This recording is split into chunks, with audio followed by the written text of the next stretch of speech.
Hey y'all, it's Dr. Know-It-All. So I'm on this beautiful day. Wanted to do a real quick episode. I am actually waiting for my son to come out of the house. I don't know, anybody else who has like a middle school child, right? This is number 4 for me. So Elon, I'm doing my job. Anyway, they always seem to it's like 8:02 is the arrival time. He has to be there by 8:05. So let's see if he actually arrives. Oh, now it's 8:03. So anyway, we'll see if he actually comes out before the thing says 8:05. He seems to know exactly when he can get to school. It's a rainy day, so we'll see how that goes. Anyway, so I wanted to talk about this tweet that Elon Musk put out last night. I think it was 10:56 my time or ish. And within 2 bloody hours, Reuters of all things had reported on it as if it was serious news. The tweet, and I'll try to put this as the thumbnail because of course I'm just recording this in my car. So I'll post it when I go to the gym after I drop him off. But anyway, Elon Musk tweeted that he said he was thinking about quitting his day job and just becoming a social media influencer, at which point the world went crazy and had a lot of fun with it. But then Reuters said, oh, hey, this is serious. And, Elon's thinking about quitting his job. And it specifically said, we don't know if he's being serious or not. And I thought, my gosh, what is up with the world anymore? Nobody seems to have a sense of humor. Of course, that's what I put as my response to his tweet. Not that he cares about that. But anyway, and if you're not following me on Twitter, what the heck, man? It's Dr. Know-It-All 16 on Twitter. So definitely do that because I have a lot of fun there. And I'm a little bit more... sometimes loose, maybe slightly more political than I am on this show. So I try to keep it, the politics and stuff a little bit out of this. And anyway, I just wanted to say, like, if you want to have a little bit more of a loose time and see what's going on with me, you might want to join me on Twitter. But anyway, in the meantime, it's just kind of remarkable that I just don't understand it. It feels to me like the world has lost its sense of humor. When I was growing up, we had a lot of distasteful jokes, things that people would not consider to be at all politically incorrect or politically correct anymore. And we ran with it. You learn to have a little bit of a tough skin because everybody would get joked at eventually. And it just sort of was something that you learned how to deal with on your own. And so therefore I sort of grew up with that. I grew up with the fact that we would have, oh, here he is, 8:05. It's 8:05. I told you. So anyway, hold on one second. I'm recording a video, so just for 1 minute. Get in, we're late. As he knows. Anyway, I'm enjoying this lovely day because next week on Wednesday, we are flying to Mexico. So I am super excited about that yearly vacation and looking forward to some much better weather than we've had so far. Anyway, yeah, we're on our way, but I just wanted to do this real quick and just get... apparently going over that bump is not such a good thing. I wanted to put out this video real quick and I wanted to talk about, put on your seatbelt. I wanted to talk about the fact that it just seems like we've lost our sense of humor. When I was a kid, maybe I just grew up a little bit tougher. Everybody had to deal with the fact that they were going to get made fun of at one point or another.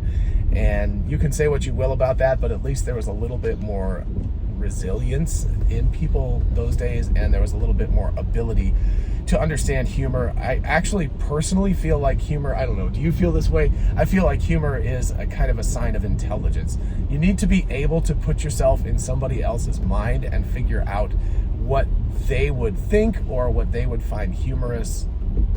You have to be able to do that. Of course, there's unintentional humor where you fall on a banana peel or something for real, not for the movies.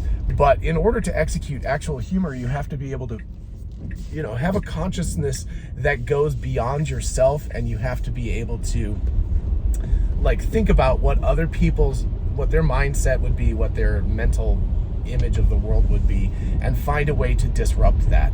So when we talk about disruption, right? And so you think humor doesn't have anything to do with Elon Musk or with his job making disruptive products. But when you start to think about it, it actually has everything to do with that, because all of those things involve the idea of disrupting what's the status quo and disrupting others. And I think that people don't give enough credit to the fact that disruption happens on many different levels. And if people don't have a sense of humor, they also really don't understand disruption either. And that's a really interesting factor that I think is worth exploring. Again, it's early in the morning. I'm driving my son to school, so I'm not going to get too into that right now. But I think that's definitely worth exploring a little bit further. That I think it's a pretty valid claim. There's at least a solid correlation. How about that? I can't claim causality. I don't know which one of them would cause the other, or if they cause each other.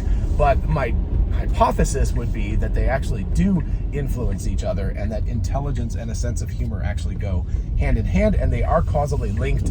But I can't make that claim scientifically at this point because I don't have the evidence, but I think that's worth exploring at some point to see whether those things actually are linked up. But anyway, so when people get upset about Elon Musk and his oddball sense of humor, which I actually think is great, but then again, I'm also on the spectrum, so what do I know? I don't know how, what's that called, neuronormative or cognitively normal people think. So I find his humor extremely amusing, and I think it's a blast to especially read his tweets. It's really hard to do that in writing. It's really, really hard to be humorous in writing. It's a lot easier to do that when you're talking to someone because, again, you have access to that audience at that point. You can see that person's reaction.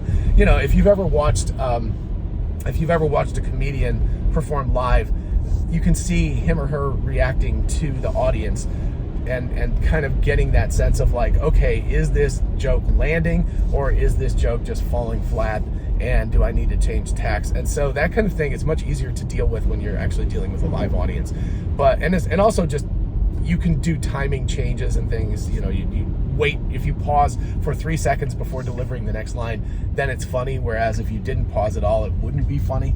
So I find it, like, you know, personally much easier to consider doing humor when I'm in person, or at least in speaking. But Elon is excellent at doing it on things like Twitter. That's a really good, it's pretty amazing, you know, to do that, to actually create humorous situations and create laughter out of your audience. And oftentimes I will laugh out loud about what he's doing, you know, actual LOL.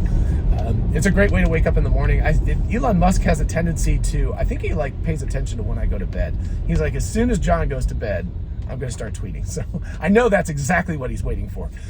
Even though he doesn't follow me, he's actually checking my my Twitter profile or something, and as soon as he sees me go offline, he's like, okay, now it's safe to tweet. Because I wake up in the morning and there's like just a crap ton of tweets that are waiting for me in the morning. So often in the morning, the first thing I do is I get some coffee and I read Elon Musk's overnight tweets, and I laugh at some of them. I laughed a ton at this one. I thought it was hysterical. You know, the fact that he was thinking about that, well, first of all, it's just patently ridiculous. It would make much more sense for him to retire just flat out, because he certainly doesn't need the money or the influence. So again, you know, if you have to explain the humor, it's not that funny of a joke. But yeah, I just don't understand Reuters.